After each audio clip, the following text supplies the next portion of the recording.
कौन थी वो? मैं 8 महीने की प्रेग्नेंट थी और अपनी डिलीवरी के लिए अपने मायके गई थी। माँ ने मुझे फोन पर बताया, घर के पीछे की तरफ जो खाली जमीन थी ना, वहां पर एक नया कमरा बनवा लिया है। इतने सालों के बाद जैसे ही अपने घर में कदम रखा, कुछ अलग सा लगा। माँ, ये घर के पीछे की तरफ नया कमरा बनवाने की क्या जरूरत थी? अरे बेटा, घर के पीछे दूर दूर तक खाली जमीन है। तेरे पापा को कई दिनों से लग रहा था कि यहाँ पर एक कमरा बनवा लेंगे तो ताजा हवा मिल जाया करेगी। अब तो ये सब छोड़ और चल जल्दी से दूध पी ले। माँ, मैं थोड़ी देर में पी लूंगी, आप सो जाओ। मैंने दूध का गिलास उठाकर उस खिड़की में रख दिया। पता नहीं कब आंख लग गई। अचानक से खिड़की के पल्लों के खड़कने की तेज आवाज आई। दूध का गिलास धड़ाम से जमीन पर आ गिरा। जमीन पर गिरते ही दूध का रंग लाल हो चुका था। मैंने खिड़की से झांक कर बाहर देखा। चारों तरफ धूप अंधेरा था। उस अंधेरे की तरफ से कुछ आवाजें आ रही थी, जैसे छोटे बच्चे आपस में खिलखिलाकर मस्ती कर रहे हो।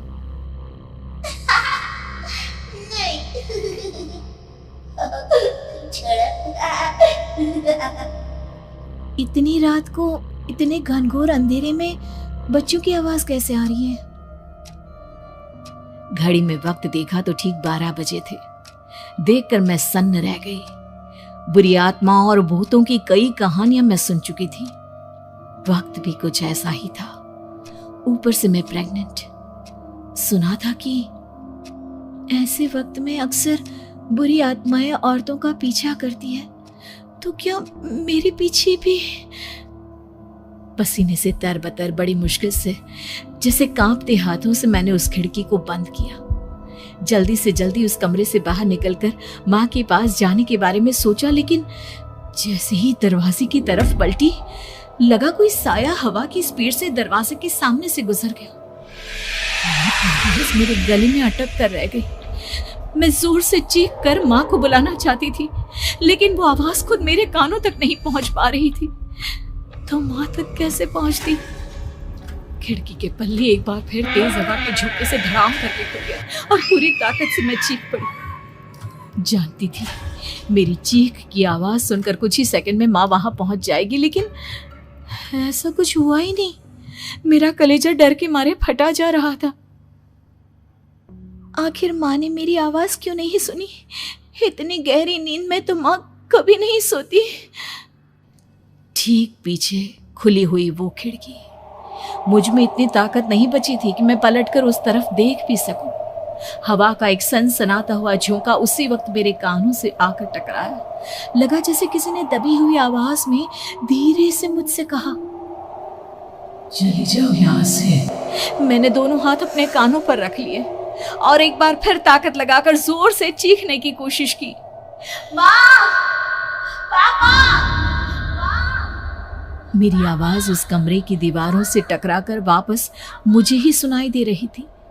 जितनी ताकत के साथ मैंने चीखने की कोशिश की थी, कुछ ही देर बाद उससे कहीं ज्यादा तेज और दर्दनाक चीख मुझे सुनाई देने लगी।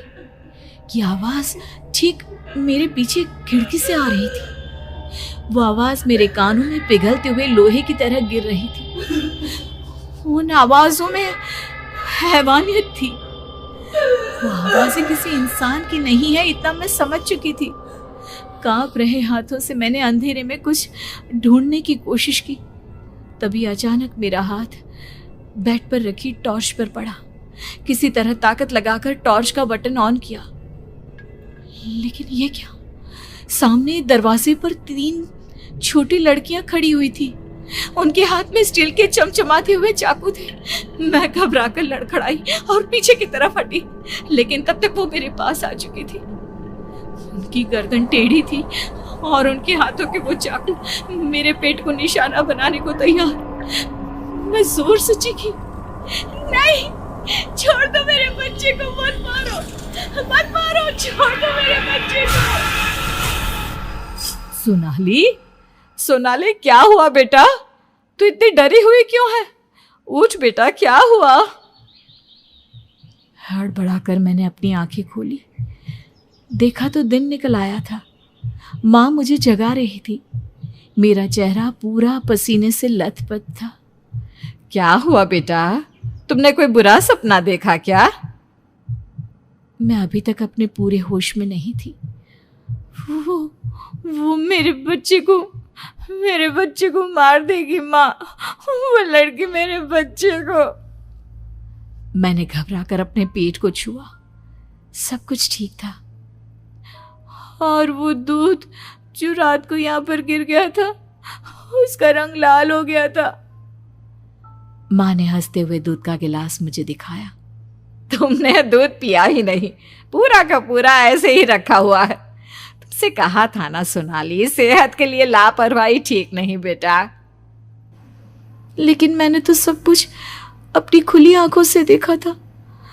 ये सपना कैसे हो सकता है?